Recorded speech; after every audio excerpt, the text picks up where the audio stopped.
A central premise of my campaign for president was to change the tax code that was too skewed towards the wealthy at the expense of working middle-class Americans. Tonight, we've done that.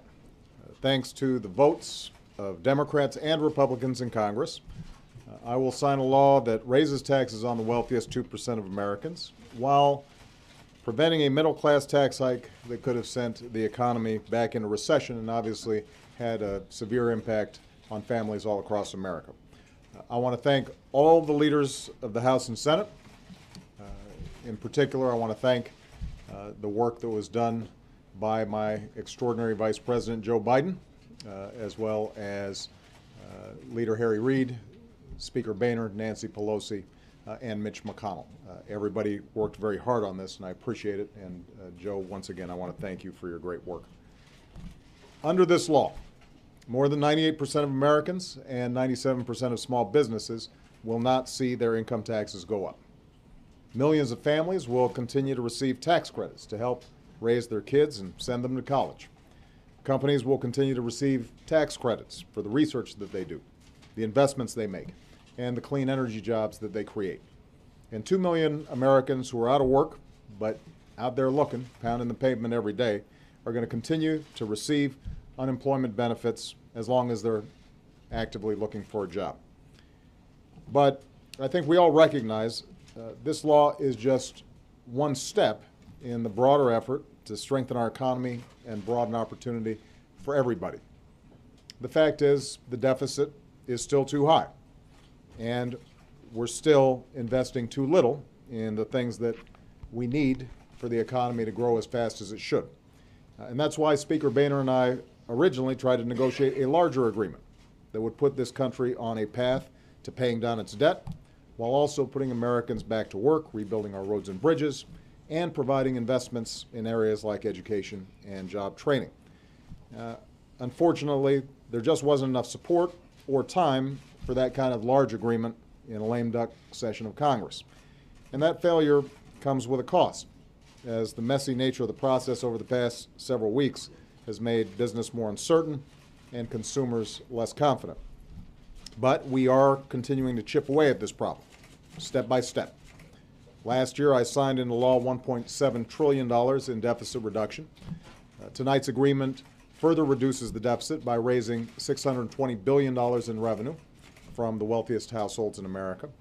And there will be more deficit reduction as Congress decides what to do about the automatic spending cuts that we have now delayed for 2 months. I want to make this point. As I've demonstrated throughout the past several weeks, I am very open to compromise. I agree with Democrats and Republicans that the aging population and the rising cost of health care makes Medicare the biggest contributor to our deficit. I believe we've got to find ways to reform that program without hurting seniors who count on it to survive. And I believe that there's further unnecessary spending in government that we can eliminate. But we can't simply cut our way to prosperity.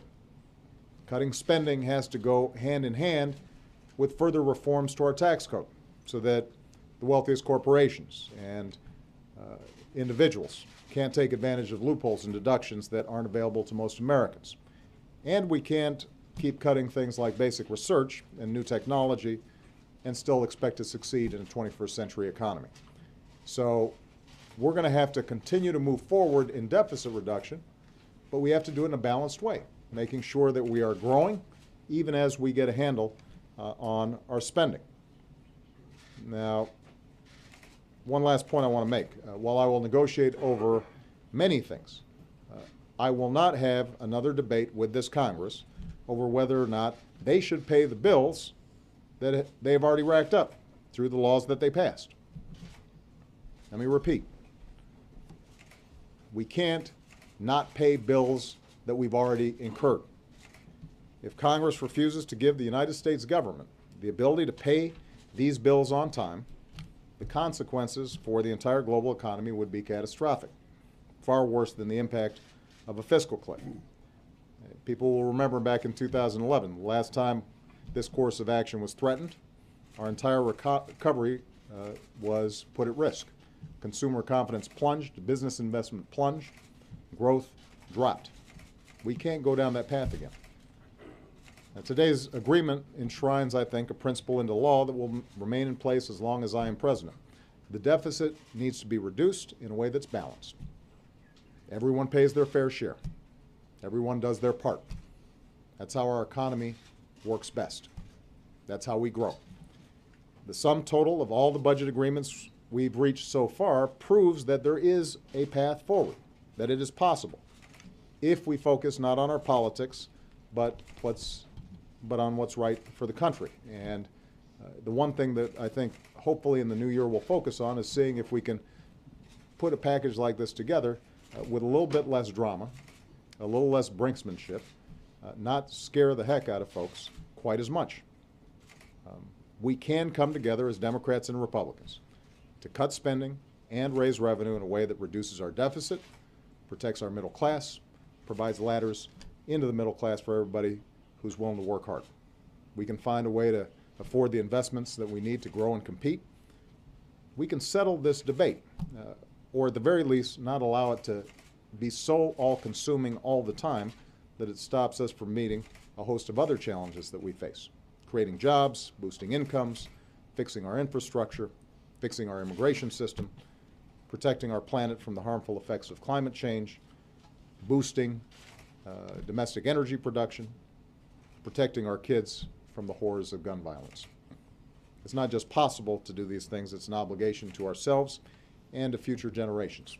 And I look forward to working with every single member of Congress to meet this obligation in the new year. And I hope that everybody now gets at least a day off, I guess, or a few days off, so that people can refresh themselves, because we're going to have a lot of work to do in 2013. Thanks, everybody. Happy New Year. Sir, don't you have